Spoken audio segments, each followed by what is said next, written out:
Okay, I'm very well aware that I'm standing between you people and the chainsaw, so I'm going to be fast. So keep that in mind when you ask the questions, Harold. So I'm going to be talking a little bit about the road program, but before I start, I've got a short story. And bear with me on the story, and it's about Finland. We just hosted a trade delegation from Finland that came over to our AGM, and we hosted a bunch of business leaders there. They were coming to see some opportunities in Nova Scotia, thanks to Harvey and Rod that sort of encouraged some business and got some thing going. And I was talking to one of the business owners there, who was a woodlot owner in Finland, and I was asking him about his woodlot over in Finland. And he said, well, I just had a big clear cut put in. He had a 50-hectare woodlot, put a big clear cut, half a hectare. Oh, half a hectare, how much did you earn for your wood? So bear with me. He earned 130 euros per cubic meter on his sawmills. He earned 110 euros for his stud wood, and he earned 80 euros for his biomass and pulpwood. So that seems like a lot of money. You convert that to Canadian dollars per ton, that's getting close to $200. Wow, okay, so what's going on here? Here's what's going on. 10 kilometers down the road was the sawmill. The next town had the pulp mill, and every community in the area used district heating and used biomass to heat their town. So they had local, rural, forest economies everywhere throughout the countryside, and landowners reaped the benefit of it. But here's the biggest thing that I noticed. 1 kilometer down the road, his neighbor was also putting in a half-hectare cut. Another kilometer down the road, the other neighbor was putting in another small cut. And it was the co-op, the local co-op, that was looking after everything. The local co-op was actually had all the wood, had the markets. In fact, they owned one of the sawmills. The local co-op looked after the road. The woodlot owner themselves, they were earning so much money, they were the ones that actually spent the money on the silviculture to reforest. They were the ones doing the site prep. They were the ones doing the pre-commercial thinning. There wasn't any government funding. They were doing it themselves because they earned so much money for their wood. They had this culture of investing in their own land. And I thought, wow, wouldn't that be great if we had this culture where we all invest in our own land with our own objectives? Now, does Finland do everything the way you would do? Or do they do everything perfectly? No. But they have this culture of looking after their land. Now, when government funding does come along, they're happy to accept it. And I would like, this would be my vision, we would have that same philosophy here. Manage your woodlot so it makes profit as a business on its own. And when government funding comes along, let's take advantage of it. But if we have to rely on government funding to manage our woodlot, maybe we should reconsider how we're managing our woodlot. That's just my philosophy. Maybe some of you don't agree with that. I'm sure there is. However, I am here to talk about some government funding. So that's my lead into that. First of all, I'll tell you about how many people have heard of Forest Nova Scotia. Okay, good. All right. So I don't have to explain it a whole lot. Right now we've got about 700 members. 90% of them are small woodlot owners. But we represent landowners, Christmas tree growers, maple syrup producers, sawmills, pulp mills, biomass producers, contractors, all kinds of things. We've been what we call the voice or the advocate for the forest sector since 1934. One of our main objectives is to improve the sector in the public so that you see we're a responsible sector. This was a campaign we did a couple of years ago. Some people may have seen it. It was on a bunch of social media.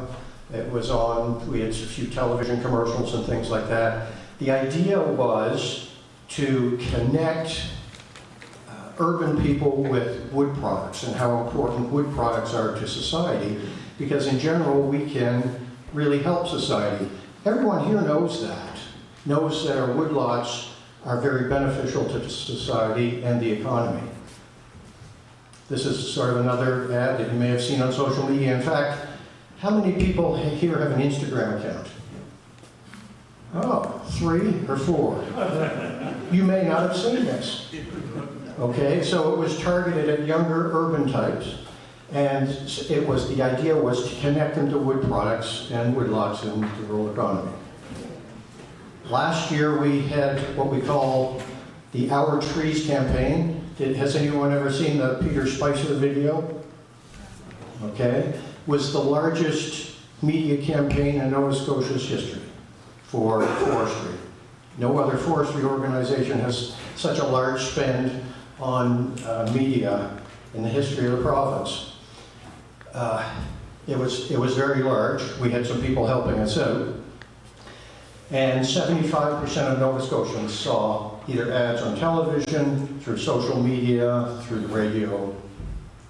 So I see us, Forest Nova Scotia, as improving the sector's outlook with general public. However, we do have other programs, and one is our road woodlot program. Now, managing a woodlot can be complicated and expensive, just as James had in his presentation. How much did you spend on your road, James? Is he here? Probably without labor, $90,000, and that doesn't count the cost of the excavator. Right. $90,000 for your woodlot road doesn't, you say it doesn't count the labor? Doesn't count the labor, it doesn't count the fixed cost, or the asset cost. That's just diesel, repair cars. Yeah, that's $90,000 for a woodlot road, and it really doesn't cover all the costs. So, I'm sure most of you are aware of how expensive it is to build a road.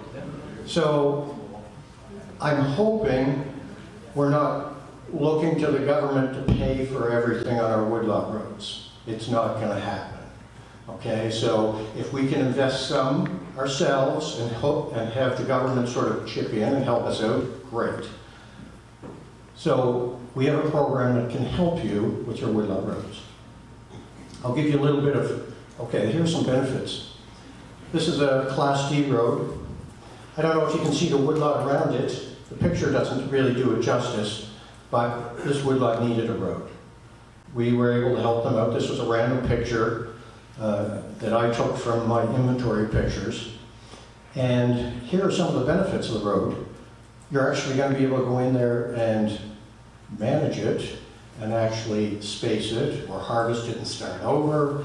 You're going to be able to, if a windstorm comes along, be able to pick up some of the wind. If you have a Christmas tree lot, you need a road. You don't need a big road like the other one, but you can have a small road like this to go in and manage your Christmas trees. We can actually help fund some of that.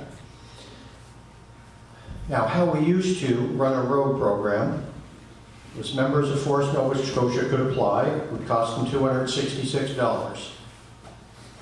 You would apply and everyone got approved.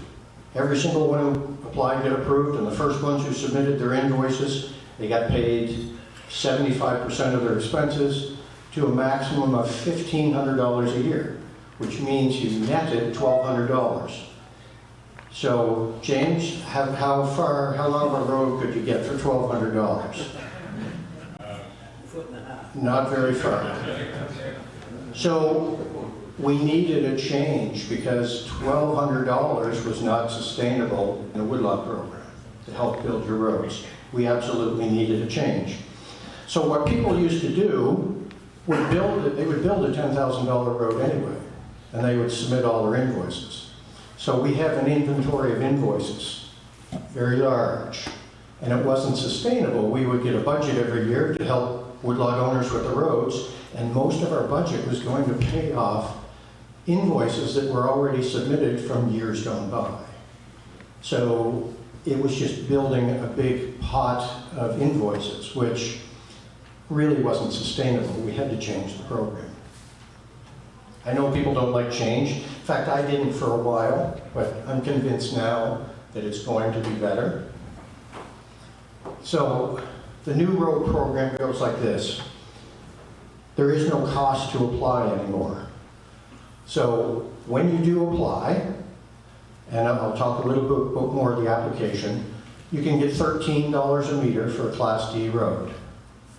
Or you can get up to $9 a meter for upgrading existing roads, plus you can get $1,000 for cross culverts on your road. The maximum reimbursement is $5,000 a year. There are certain road standards that have to be met.